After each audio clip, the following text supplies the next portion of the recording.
This podcast is brought to you by MHA of Dutchess County and produced by CMJW Entertainment.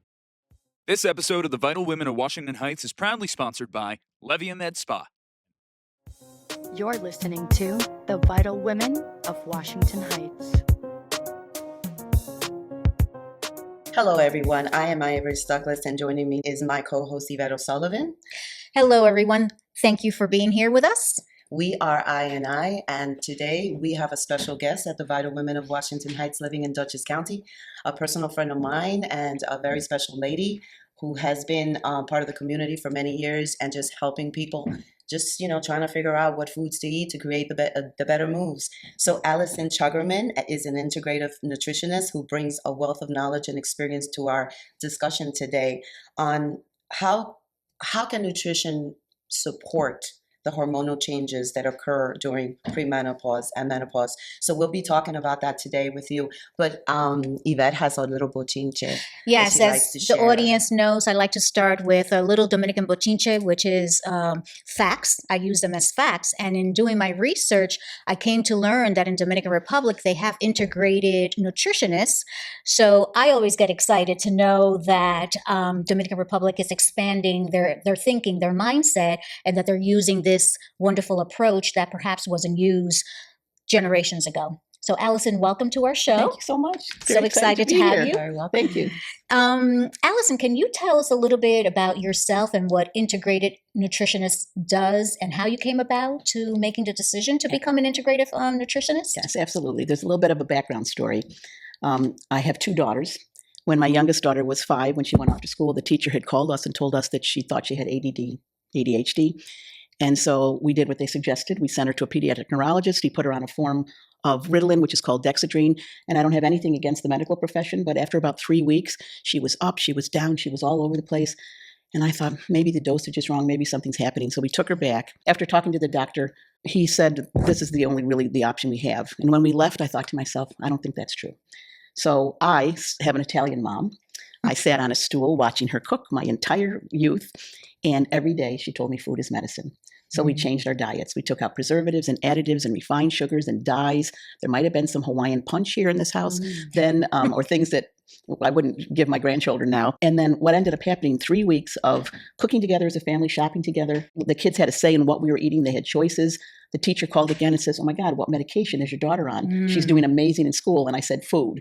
And then this light bulb went off in my head and I was like, I have to do something because this was a small elementary school with 300 kids. 91 kids were on that medication, Wow. 1/3 of the population. And so all the moms came to me, what did you do? What's going on? So we formed a wellness committee. They were asking me lots of questions. And then I thought, I better learn more. So I did not want to become what's called a registered dietitian. They have strict guidelines that they have to follow according to the Food and Drug Administration, et cetera. And a clinical nutritionist is usually someone that plans meals in hospitals and things like that. So from an integrative nutrition perspective, I look at the body as a whole. It's a holistic perspective. The body works not in parts, even though we have a heart and, a stomach and different organs and things like that, but it kind of works together and it all affects everything together. So someone could be eating all the kale and broccoli that they want, but if they're not sleeping or they're stressed out, then they're not going to be optimally healthy. So I always look at food first because that is medicine, but then I'm going to ask questions. It's like everyone is a piece of the puzzle to me, and anything they say goes into that puzzle to create them. So I'm going to look at sleep. I'm going to look at stress. I'm going to look at hormones. I'm going to look at the relationship with their family, their friends, their boss, their career. Are they happy or not? So it's a whole holistic viewpoint. So that's more So what you're integrated. looking at patterns as well, because Yeah. you're picking up patterns, and when you pick up patterns, that can give you a better idea of where they need to be and what frequency Absolutely. and what foods they need Yes. to create those better moves. I always ask for, when I'm doing an intake, a list of how they eat. And I always tell people there's no judgment, it's curiosity. Right. Because if every day at 3 o'clock they need M&Ms, then that tells that's a piece of the Yeah. puzzle, right? Their sugar's dropping or they need more energy or whatever. So you have to look at it. Yeah. Absolutely, because it matters. It really matters. I love how you look at the body as a whole and how you describe that we're not just a heart or a stomach. Right. You work with our entire system to make the person feel better, not just the nutritional end of it, Right. but other factors Right. as And well. there's a purpose for a cardiologist or a gastroenterologist that's looking specifically at certain parts of the body. But then you have to make sure, like for instance, if someone's stressed all the time, then they could be affecting their adrenal glands or their kidneys or something like that. So it works all together. Like for instance, that was a good point. For instance, coffee. I can't drink coffee after a certain time. I can't Me have neither. chocolate a certain time because my system is like that. It's also learning your system. So I can see you like sitting down and just talking to someone and figuring out exactly their pattern. So good for you that you figured it out because trust me, it's needed at this time. Well, it's interesting too because my intake form has a variety of questions that you wouldn't think you would want to know about someone, like your sleep or like what supplements are you taking or what's your ancestry. I've had clients that have come from another country, like Japan or something, and in Japan they don't eat a lot of meat, they eat a lot of fish, they don't have cheese. They come to this country 3 weeks on pizza, they've gained 5 pounds, and they're trying to figure out what's going on. So ancestry plays a big part, and people don't. Why are you asking that? So well, it's in our DNA. Yeah. You know, Yeah. the body remembers. You know, Absolutely. So yeah. So with that being said, can you tell us a little bit about the importance of eating nutritionally and also certain foods that can perhaps guide our body or guide us as women to improve when we're going through perimenopause or menopause, and how everything works together with addressing those symptoms that most women experience during this journey? Well, the interesting thing about perimenopause and menopause for women is that everyone goes through it. Right, we can't escape it; it's part of it. Some people go through it with ease, some people don't.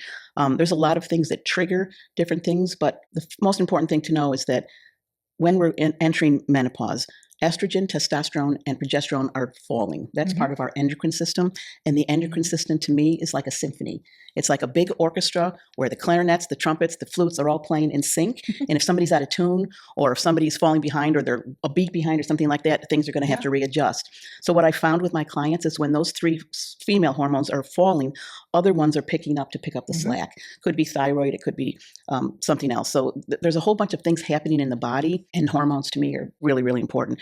So going back to the premise of food as medicine, there are certain things that help us and certain things that harm us during that time. So no, but I think it's important. Like, what moods create good moods? Because, for instance, like orange foods, they say like an orange, you're happy.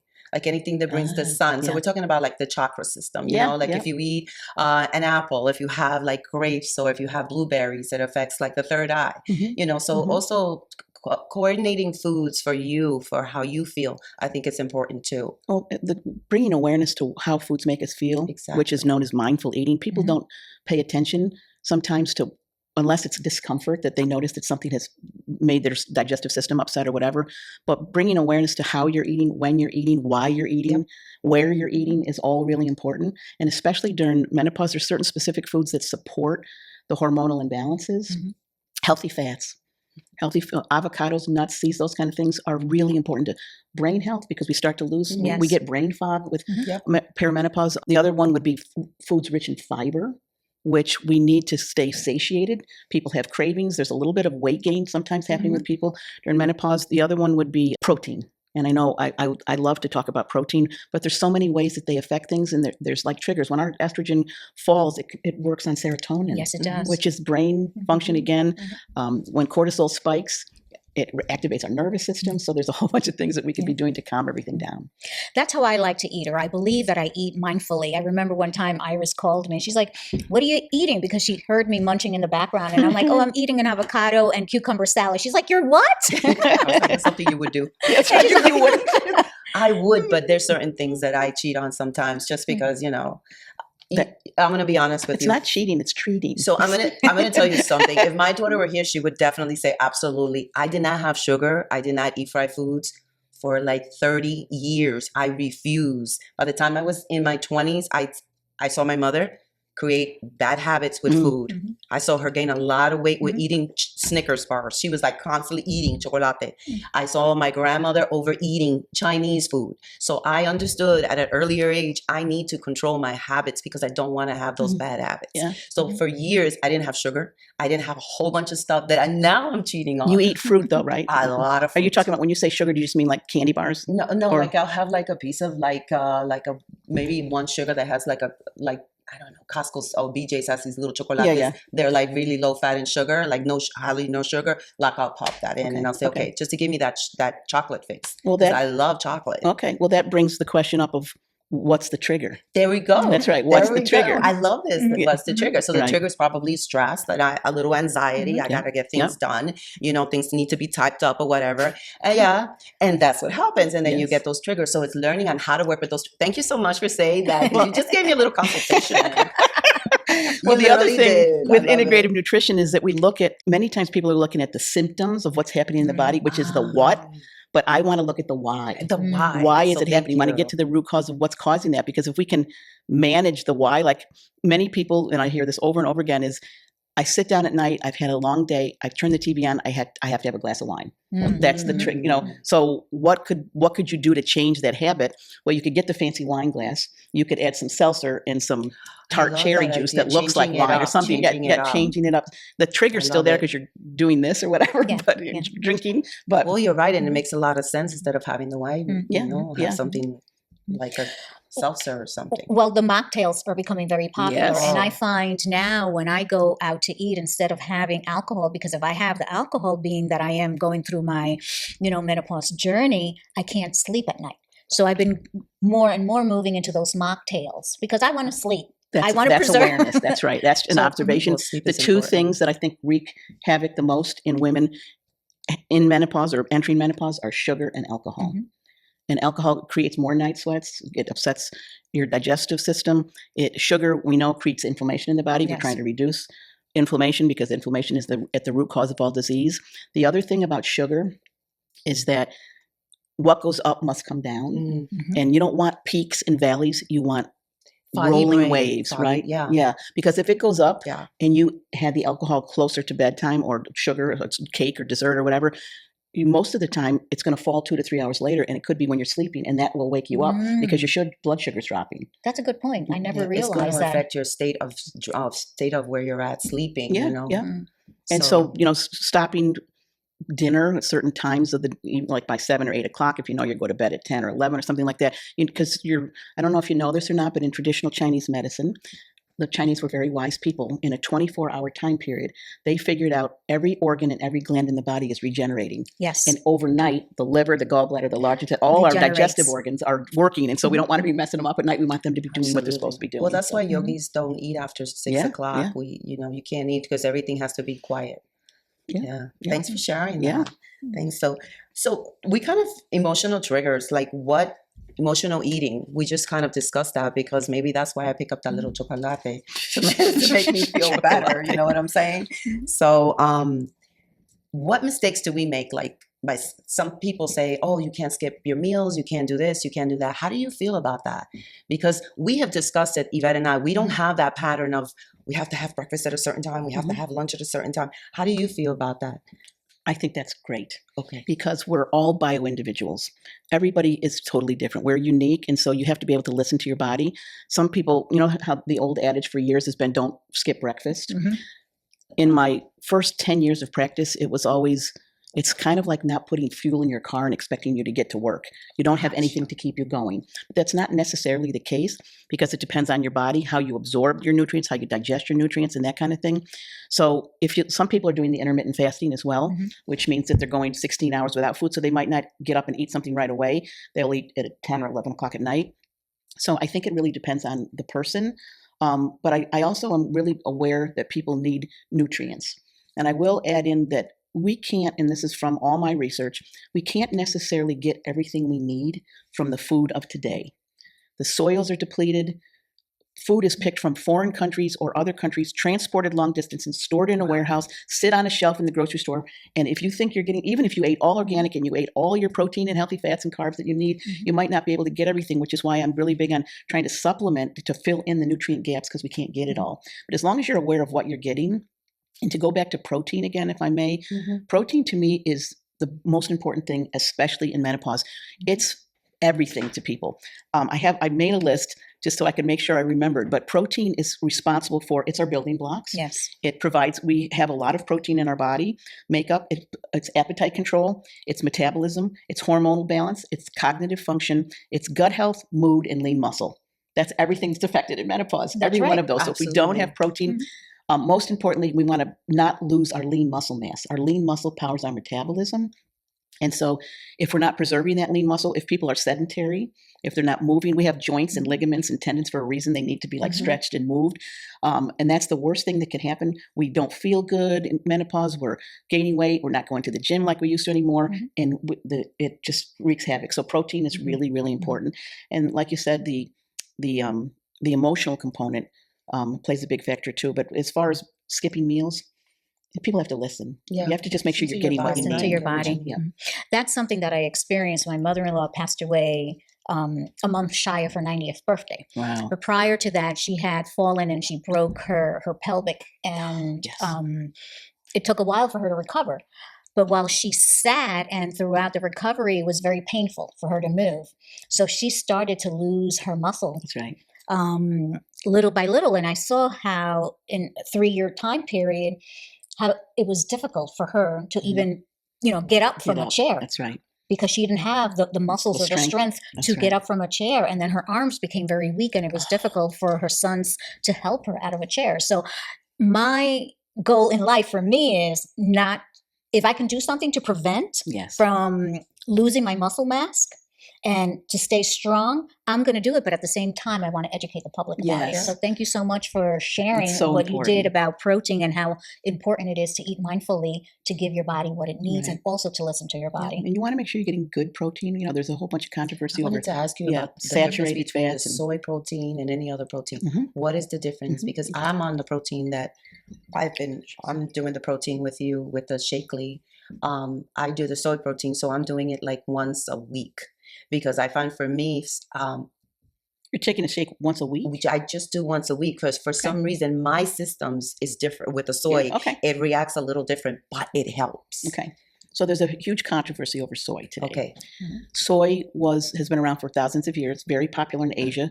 Ate a lot of tofu, edamame, fermented soy, that kind of thing. Miso is made out of soy. So it's very important that we realize that the soy in America is genetically modified much of the time. You have to look for non-GMO soy products, whether it's tofu or something like that. And you also have to know where things are sourced from in general. So it has to be high quality protein.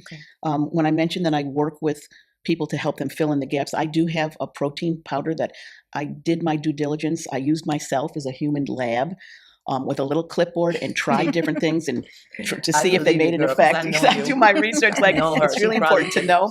Because if you look at what's happening, there are like rice protein sources out there that came from China that have arsenic in them. There are high quality name brand products that have artificial sweeteners and fillers. The supplement industry and the protein powder industry isn't as regulated by the FDA.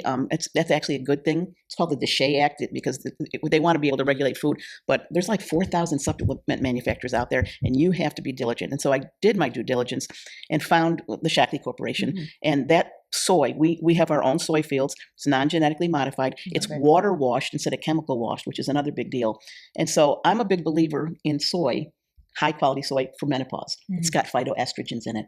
You can only get those in like seeds and nuts and those kind of things, flax and something like that. I use the soy protein. I had the most amazing menopause ever. No hot flashes, no night sweats. I was on phytoestrogens, soy products, the soy protein. It makes a big difference. And so the other option, there's a lot of whey protein powders out there, which is from some people. You've heard of Little Miss Muffet sat on her tuffet eating her curds and whey. It comes from cows. It's a milk product. Some people aren't good with dairy products these days in this country. So some people use whey specifically for building muscle after working out a lot. I used to do whey protein. And then the plant-based one that I carry happens to be an organic pea, pumpkin, and chia. So that's a good combination. But more importantly, in the product that I have for protein powder, it's called the Life Shake. It's got leucine. And leucine is the amino acid that allows you to burn fat and retain lean muscle. Yes. And I swear by that. I have been seeing. That I have been seeing. I have been working out more because I do yoga. And I have been seeing my muscles getting leaner and leaner. Yes. And I believe it's because of it. Yeah. So and some people will, with the weight gain and stuff, that's menopause, that's another important thing. You want to be, it tends to be in the middle. Which is where your female organs are. It's kind of like, we're losing things. I'm going to protect you around the middle. So most people that start on that particular Life Shake will start to see, because muscle weighs more than fat, they might not see the scale move as quickly, but they'll start to see their clothes become a little bit looser, which is good. And then the scale will actually come down when the body starts to even out. So we want to have lean muscle because like you said, if you have grandchildren, you want to be able to get up on off the floor. If you want to travel when you're retired, you want to be able to put your luggage in the overhead compartment. You want to have reaching strength off the floor, grip strength. I've seen it. We just went people to can't Seattle get up off and I the saw floor. it. It was hard. It was hard for me to see people like younger than me, you know, having struggles trying to get, you know, because they have no balance. Exactly.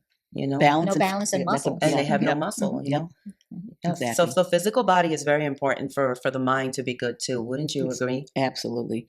Mental health is truly an important component. It kind of gets swept off to the side sometimes, but it's a whole body approach. Again, mental, physical, environmental, financial health.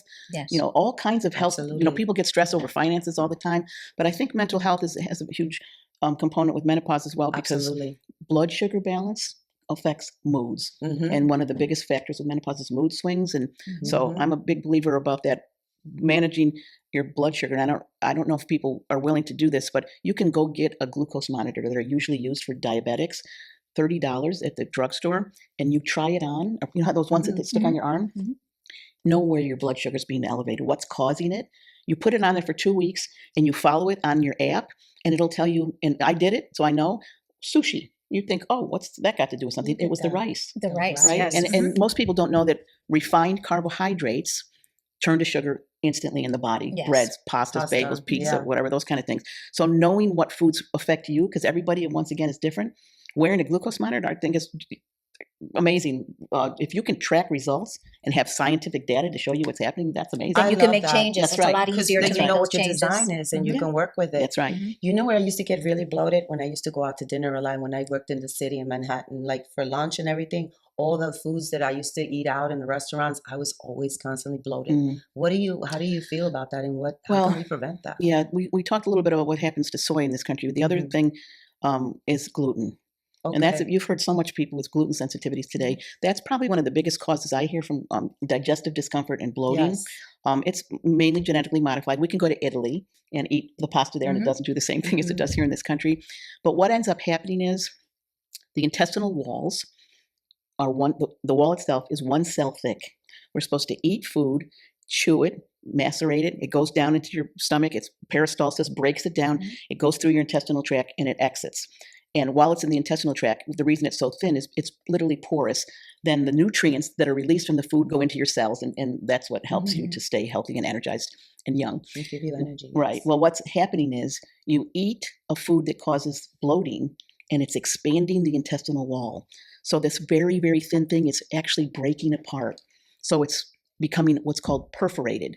And we then eat something, and then that food seeps through not just the little porous holes, but the perforations, and gets into your bloodstream. So as part of my practice, I do food sensitivity testing to see if particular foods, and once again, you might be sensitive to gluten, I might not be, but this test will tell you what you are sensitive to. You could try an elimination diet, but that takes a long time, because never in a million years would I have known that it was asparagus that was doing it to me, and cherries, two things that, why would asparagus be doing it? I had leaky gut, which is a terminology that it means that your walls are perforated. So the key is to know what the trigger is, what the food is, I should say, and then to eliminate it, to rebalance the gut and seal it back up. Because a food sensitivity isn't like an allergy. Once you heal and seal the gut back up, you could bring that food back in and experiment. Unlike an allergy, which to some people, you've heard peanuts, shellfish, they can go into anaphylactic shock, and that you cannot have that for the rest of your life. You can't reintroduce that, but with a food sensitivity, you can. So it could have been and if you were going out to restaurants in New York, it could have been like hydrogenated oils or trans fats. It could have been gluten. It could be, I'm not a big proponent of dairy. We're the only species that drink someone else's milk. And dairy in this country, the factory farming is not necessarily good, because they inject them with growth hormones and antibiotics and all kinds of things. It's a hot mess. My daughter used to own an organic farm, an organic dairy farm. And how I heal my gut, I would drink her organic milk, raw milk. The raw milk is what fixed my gut. And when I started perimenopause, because I used to suffer. I just went to the Amish country in Pennsylvania and did an entire workshop on raw milk, and it's non-pasteurized, and so some people were like, "Oh God, I can't do that." It's delicious. I don't drink milk from the supermarket or anything like that. They have an organic farm here in Dutchess County, going out to 44. And now that she doesn't have her farm, that's where I go get my raw milk, because I can't drink. I agree. And they have raw yogurts and raw Yes, cheeses yes. and kefir and all raw And all- butter and oh my God. It's Yeah, it's delicious, yeah. but people are afraid because they're so conditioned to sometimes buy, their foods from the supermarket and they don't experiment. That's right. Yeah, absolutely. So what would you recommend, like if you had a consultation with someone, what would you recommend for someone who's going through premenopause? What would your suggestion be? Definitely to cut back or if possible, eliminate sugars and alcohols as much as you can. To hydrate yourself. We don't realize that the body's made up of 70% water. We need to drink water. People, if you keep track, I just ask people, just keep track. You need at least half your body weight in ounces. That's like minimum. So a 150-pound person would need 75 ounces of water. People don't get anywhere near that. They don't realize it. My recommendation is to put a pitcher with 32 ounces on your kitchen counter, pour from that and do it twice a day. And that's at least start with that. And track how much you're drinking. Exactly. Good idea. So alcohol, sugar, more hydration, sleep habits. Sleep is, we that's what we talked about, rejuvenation. We need to have optimal sleep and then to just be really aware of what you're eating. It doesn't mean that you have to deprive yourself. I follow an 80-20 rule. 80% of the time, I'm going to eat organic. I'm going to eat healthy. I'm going to cook my foods at home. 20%, I'm going to take my kids to ice cream or I'm going to have a glass of wine or whatever because deprivation leads us to nothing. Desperation. That's right. Desperation. Yeah, there you go. That's Desperation. right. So 80-20 rule. So would you recommend something like for evening, a ritual before you go to sleep so you can calm down your nervous system and all of that? What would you recommend? Well, I try to ask people to kind of get off your devices about an hour before you go to bed because that's overstimulation. That's going to activate your cortisol. It could activate your adrenaline, like if you're in fight or flight mode. Like I tried, we were watching a movie the other night and somebody was getting killed. I'm like, I can't watch this before. I'm not doing this anymore. I'm out of here because my heart's like crazy. Sure. Like, oh my God. So wind down time, sleep etiquette in your bedroom. If you can have blackout curtains, that's nice because you don't want lights and all kinds of stuff around you. If you can set your circadian rhythm and go to bed around the same time and get up at the same time, that's helpful as well. And then, like I mentioned before, if you're going to eat, try to eat a little bit earlier so that your food has had time to digest. And just calm yourself down with meditation, journaling. Gratitude journaling is always good. Reading a book, bubble baths, or something like that. Treat yourself, right? Yeah, Treat every yourself. night. And eat This the is right your foods. temple, right? This is your temple. This is your temple. And if you give it the wrong foods, it's not That's going to right. work right for you. That's basically it. And that's an important statement. And the true thing is that some foods help us, some foods harm us, and there are people who have different foods that harm them than the rest of the people. So you have to figure out what it is that isn't working for you. If you eat, like, I don't know, I had a friend who was highly inflamed. Her hands, she couldn't bend her fingers. She cut out, and reduced sugar as much as she could. She was like a different person. One thing is all she did. So small changes can lead to big results. Absolutely, absolutely. I years ago, I suffer from Lyme's disease and babesiosis, and one of my weakness is potato chips. I love the Cape Cod potato chips, and I have a hard time if it's in front of me being disciplined and not having it. But the minute that I introduce that amount of salt, my inflammation comes back. You're feeling it. I feel it. So I have to be mindful. And that's why I practice that mindful eating because if I eat the wrong things, I'm not taking care of my body. Like you mentioned, it's a vessel. Yeah. So just it's become important. aware. It's important to appreciate our bodies and take care of it and try to do one thing, like you said, to change and improve our eating habits. Absolutely. But we have 5 minutes left to our show. Is there something perhaps that we haven't covered during this episode that you would like to bring to the table or that you would like to share with us? I just want to share something else about brain food and brain health. like fish, nuts and seeds. We need our omega-3s. We want to be mindful of that. And the other thing I just want to mention about sleep is magnesium.